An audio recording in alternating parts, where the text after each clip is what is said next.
தேவையா இத்தனை விடுமுறைகள் அரசு ஊழியர்களுக்கு இந்தியாவில்? இந்த கட்டுரை 24ஆம் தேதி டிசம்பர் மாதம் 2018 தினமணி நாளிதழில் ரத்னகிரி சிந்தனையாளர் பேரவை தஞ்சாவூர் அவர்கள் எழுதியுள்ளார்கள். மிக சிறப்பான கட்டுரை. நான் ரத்னகிரி அவர்களுக்கும் தினமணி நாளிதழுக்கும் நன்றி சொல்கிறேன். தேவையா இத்தனை விடுமுறைகள் அரசு ஊழியர்களுக்கு இந்தியாவில்? ஓர் அரசு ஊழியருக்கு ஒரு ஆண்டுக்கு முழு சம்பளத்துடன் கூடிய விடுப்பு நாட்கள் எவ்வளவு என்று தெரியுமா? ஒரு ஆண்டுக்கு 52 வாரங்கள் என்பதால் 52 சனி ஞாயிற்றுக்கிழமைகள் வருகின்றன. அதாவது 104 நாட்கள் சனி ஞாயிறு விடுமுறைகள். இத்துடன் முடிந்து விடுவதில்லை.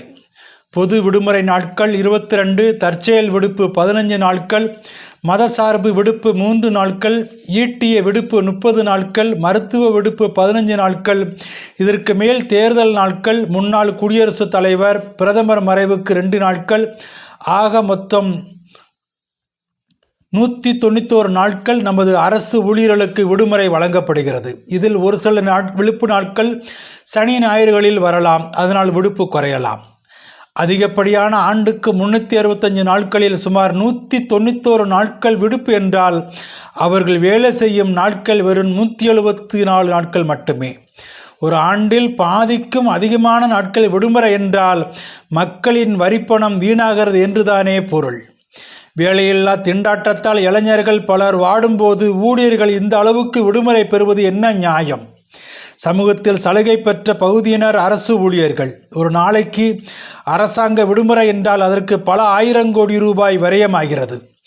அரசும் ஆட்சியாளர்களும் விரயம் செய்வது ஒரு பக்கம் இருக்க, விடுமுறையை அனுபவிக்கும் அரசு அதிகாரிகள் பணியாளர்களுக்கும் ஏற்படும் தேவையற்ற செலவுகளும் அப்பாவி மக்களின் தலையில் சுமத்தப்படுவது என்பது குறித்து நாம் உணர்வதாகவே தெரியவில்லை. ஒவ்வொரு பிரஜையும் இவ்வளவு சலுகை அனுபவிக்க முடியுமா?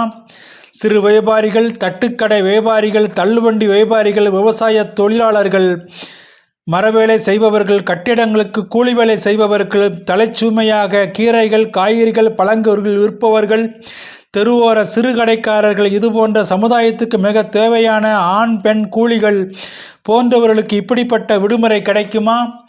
விடுமுறை எடுப்பதாக இருந்தால் பிழைக்க முடியுமா? இதில் மேலும் சிறப்பு சலுகை பெற்றவர்கள் ஆசிரிய பெருமக்கள். அவர்களுக்கு பணி மரியாதைக்குரியது, இன்றியமையாதது என்பதை மறுப்பதற்கில்லை. அதற்காக சமுதாயத்துக்கு வழிகாட்ட வேண்டிய, முன்னுதாரணமாக இருக்க வேண்டிய ஆசிரிய பெருந்தகைகள் மற்றவர்களின் ஏளனத்துக்கும் விமர்சனத்துக்கும் ஆளாவது துரதிர்ஷ்டமானது.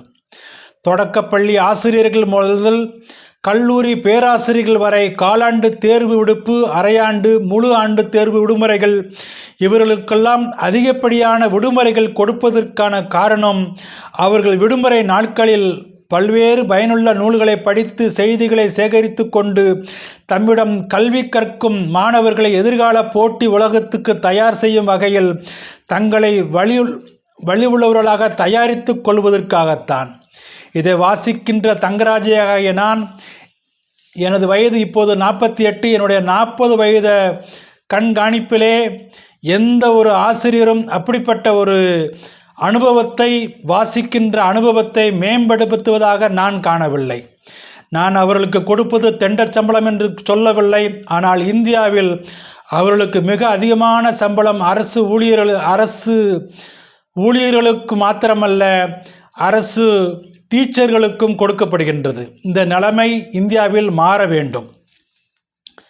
இஸ்லாமிய அரசு ஊழியர்கள் கொண்டாடும் ரம்ஜான், பக்ரீத், முஹரம், மிலாது நபி போன்ற நாட்களில் அந்த பண்டிகையை முற்றும் கொண்டாடாத பெரும்பான்மையாக உள்ள இந்து மத ஊழியர்களுக்கும் கிறிஸ்தவ மதத்தை சார்ந்தவர்களுக்கு விடுமுறை கொடுத்து அவர்களை முடக்கி போடுவது நியாயம்தானா?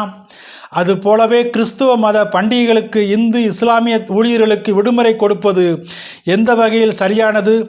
கிருஷ்ண ஜெயந்தி, விநாயகர் சதுர்த்தி, ஆயுத பூஜை, விஜயதசமி, மகாவீர் ஜெயந்தி, தெலுங்கு வருடப்பிறப்பு, தமிழர் வருடப்பிறப்பு முதலிய பண்டிகை நாட்களில் அந்த பண்டிகையை கொண்டாட தேவையில்லாத இஸ்லாமிய கிறிஸ்துவ ஊழியர்களுக்கு ஏன் விடுப்பு கொடுக்க வேண்டும்? ஏதாவது நியாயம் இருக்கிறதா? அந்த நாட்களில் மற்ற ஊழியர்களை கொண்டு அலுவலகத்தை திறந்து வைத்திருக்கலாம் அல்லவா? மேற்சொன்ன வேலை நாட்களெல்லாம் வேலை இல்லை, ஆகவே சம்பளம் இல்லை என்ற கொள்கைப்படி சம்பளத்தை குறைத்தால் எல்லாரும் ஒத்துக்கொள்வார்களா அரசு ஊழியர்கள்?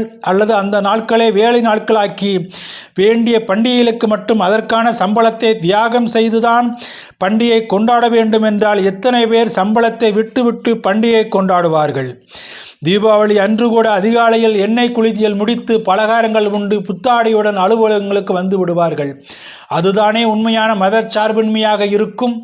நம்மை விட சிறிய நாடான சிங்கப்பூரில் புத்தாண்டு, தேசிய விடுமுறை கிறிஸ்தவர்களுக்கு ஒரு நாள், இஸ்லாமியர்களுக்கு ஒரு நாள், மலாய்க்காரர்களுக்கு ஒரு நாள், சீனர்களுக்கு ஒரு நாள் என்று ஆண்டு விடுமுறை 6 நாட்கள். நம்மை விட பெரிய நாடான சீனாவில் சீனத்தின் சிற்பி மாசேதுங் மறைந்த நாளன்று கூட விடுமுறை கிடையாது. மாறாக ஒவ்வொருவரும் 1 மணி நேரம் கூடுதலாக வேலை செய்கிறார்கள். இத்தனை அதிகமான நாட்கள் விடுமுறை வழங்கி அலுவலகங்களை பூட்டி வைப்பதற்கு பதிலாக முக்கியமான தேச விடுமுறை நாளான சுதந்திர நாள், குடியரசு நாள், அண்ணல் காந்தி பிறந்த நாள் ஆகியவற்றுக்கு மட்டுமே விடுமுறை அளித்து அந்தந்த மதத்தினர் தேவையான விடுமுறை நாட்களை எடுத்துக்கொண்டு பண்டிகையை குதூகலமாக கொண்டாடலாம். அலுவலகங்களையும் நீதிமன்றங்களையும் பல்கலைக்கழகங்களையும் கல்லூரிகளையும் மூடி வைத்திருப்பதற்கு பதிலாக திறந்து வைக்கலாம். பொதுமக்களும் பயனடைவார்கள். நல்ல அரசாங்கம் அதன் குடிமக்களை அதிகமாக சமூகத்திற்கு பயன்மிக்கவர்களாக உழைக்கச் செய்ய வேண்டும். உழைப்பவர்களை வளர்க்க வேண்டும், பாதுகாக்க வேண்டும். அவர்களை சோம்பேறிகளாக்க அரசு முயலக்கூடாது. விடுமுறைகள் அதிகரித்து அரசு அலுவலகங்களை அதிக நாள் பூட்டி வைக்கக்கூடாது. நாம் எப்போது உழைப்பை நேசிக்கிறோமோ அப்போதே புதிய படைப்பு நுணுக்கங்கள் நம் கண்முன் வந்துவிடும். ஏனென்றால் நேசிப்பின் போது உச்சகட்ட விழிப்புணர்வுக்கு நாம் தானாக பயணிக்கின்றோம். நம்மையும் தம் தலைமுறையும் உழைக்க பழக்க வேண்டும். தான் இறந்தால் அன்று விடுமுறை வழங்கக்கூடாது என்றும் தனது நினைவு நாள் வேலை நாளாக இருக்க வேண்டும் என்றும் விரும்பியவர் அண்ணல் காந்தியடிகள். காந்தியார் வழி நடக்கிறோம் என்று கூறிக்கொண்டு அவரை தேசப்பிதா என்று அழைத்து கொண்டு சோம்பேறிகளாக நாம் காலத்தை கழிக்கின்றோம். விடுமுறை இல்லாமல் உழைக்கும் மனநிலைமை ஏற்பட்டால் ஒழிய இந்தியாவின் வல்லரசு கனவு சவாலாக தொடரமே அல்லாது நனவாகாது. பரிசுத்த வேதாகமம் அரசு ஊழியர்களின் அதிகப்படியான விடுமுறையை குறித்து என்ன சொல்கிறது என்று பார்ப்போம். நீதிமொழிகள் 6ஆம் அதிகாரம் 6ஆம் வசனம். சோம்பேறியே, நீ எறும்பினிடத்தில் போய் அதன் வழிகளை பார்த்து ஞானத்தை கற்றுக்கொள். ஆமேன். இந்தியாவில் அது நடக்கட்டும்.